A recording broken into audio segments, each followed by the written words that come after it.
Halo guys, selamat datang kembali di channel Gypsy Research. Baik lagi di tutorial Gypsy AI. Di video ini kita bakal bahas satu AI tool lagi yang namanya generator kuesioner penelitian. Jadi siapa di sini yang lagi nyusun kuesioner atau instrumen penelitian gitu ya. Jadi di sini di Gypsy AI udah siap bantuin kalian gitu ya.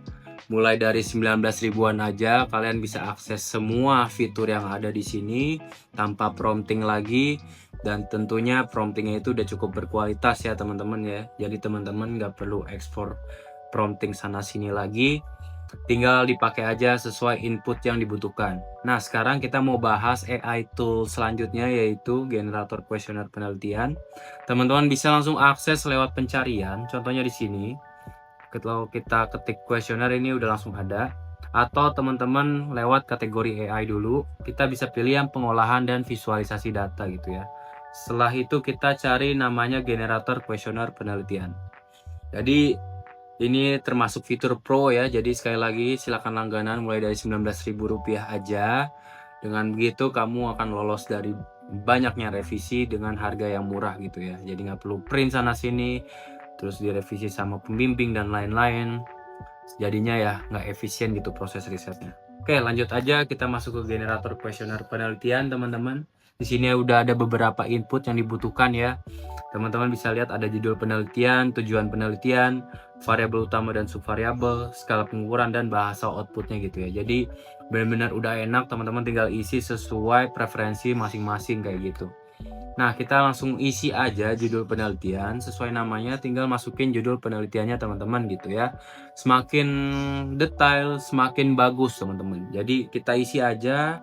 Aku contohnya di sini udah ada contohnya pengaruh gaya kepemimpinan terhadap kinerja karyawan melalui kepuasan kerja sebagai variabel mediasi. Ini contohnya ya. Teman-teman boleh ngikutin, boleh enggak contoh kalimatnya. Cuman kalau misal pengen ngikutin nggak apa-apa juga. Kayaknya ini udah output yang paling baiknya ya dari kita, rekomendasinya gitu. Tapi teman-teman bisa pakai kayak nyebutin, mungkin kalau di sini nggak ada nama PT-nya, teman-teman mau pakai nama PT-nya juga boleh. Terus apa lagi ya? Mau adain demografinya kayak mungkin di Jakarta atau di Jabodetabek atau di suatu daerah apapun gitu ya, itu juga boleh gitu ya. Jadi silakan disesuaikan dengan keperluan teman-teman gitu. Nah, kita masukin yang paling penting di sini tujuan penelitiannya. Ini kita harus benar-benar clear ngasih tahu AI-nya gitu ya. Contohnya di sini aku pengen mengetahui pengaruh langsung dan tidak langsung. Ya, jadi ini perbedaannya. Dengan gaya kepemimpinan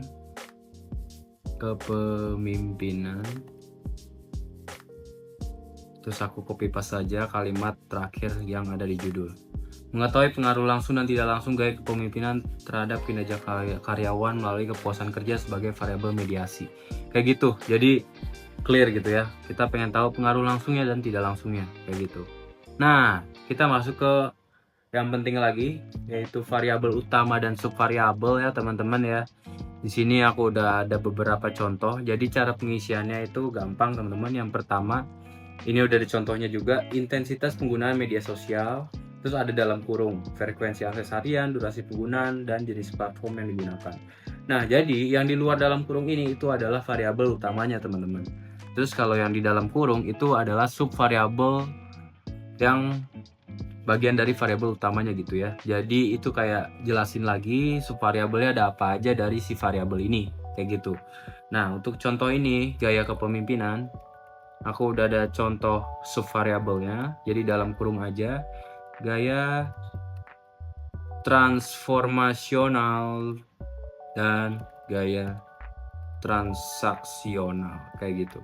Terus aku lanjut lagi ke variabel selanjutnya, ada kepuasan kerja.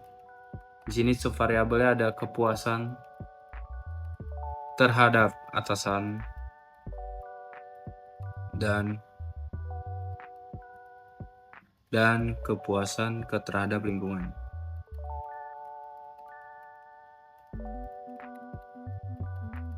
Kurung tutup. Nah, kita lanjut lagi variabel terakhir yaitu kinerja karyawan. dia punya subvariabel produktivitas dan ketepatan waktu. Nah, selesai teman-teman. Jadi ada 3 variabel utama dengan subvariabelnya di masing-masingnya gitu ya. Terus lanjut lagi, skala pengukuran kita pakai yang paling basic, tapi di sini ada banyak pilihannya teman-teman ya. Silakan dipakai aja. Aku mau pakai Likert 1 sampai 5 gitu ya. Terus bahasa outputnya aku ingin bahasa Indonesia dulu aja kayak gitu. Kalau udah oke, keisi semua lengkap, tinggal diklik buat kuesioner, nanti AI bakal buatin kuesioner buat kita gitu ya. Jadi teman-teman gampang banget, apalagi udah ketemu variabel utama dan subvariabelnya. Kalau misal teman-teman belum ketemu, aku punya saran beberapa tool di sini yang bisa dipakai langsung. Yang pertama ada generator tinjauan pustaka di kategori literatur dan referensi, atau bisa gunain di bagian perencanaan dan ide penelitian itu ada generator variabel bebas gitu ya. Kalau misalnya teman-teman belum tahu nih variabel bebas atau variabel yang memengaruhi suatu variabel terikat tuh ada apa aja, tinggal masukin variabel terikatnya kayak gitu. Tutorialnya lengkap ada di video sebelumnya, tinggal dicari ya di playlist kita di YouTube ini. Oke, lanjut lagi di pembahasan. Kita udah dapet hasil output kuesioner penelitian sesuai yang udah kita isi sebelumnya gitu ya. Kita bahas satu-satu nih teman-teman. Pertama ada judulnya sesuai yang kita isi dan pendahuluannya. Di sini teman-teman bisa langsung pakai aja kalau mau pakai introductionnya, atau mungkin teman-teman bisa modif ya, nanti tinggal dimodifikasi aja gitu ya. Terus lanjut ke petunjuk pengisian. Ini udah ada contohnya juga gimana cara ngasih petunjuknya. Kita pakai Likert 1 sampai 5. Jadi ada sangat tidak setuju, netral, setuju, dan sangat setuju gitu ya. Jadi diurutin dari angka 1 sampai 5 gitu. Nah, kita masuk deh ke bagian kuesioner selanjutnya, yaitu data demografi responden gitu ya, yang paling berguna di awal pembuatan kuesioner gitu ya. Yang pertama di sini ada contohnya jenis kelamin, usia, masa kerja, pendidikan terakhir, sama divisi atau departemen gitu ya. Jadi karena kita emang fokusnya tuh pengen kasih survei ke para karyawan di suatu PT atau perusahaan, makanya bisa masukin lagi kayak modifikasi juga divisi, departemen, atau mungkin posisinya apa dan segala macamnya. Silakan disesuaikan sama teman-teman kayak gitu. AI akan ngasih rekomendasi kayak gini.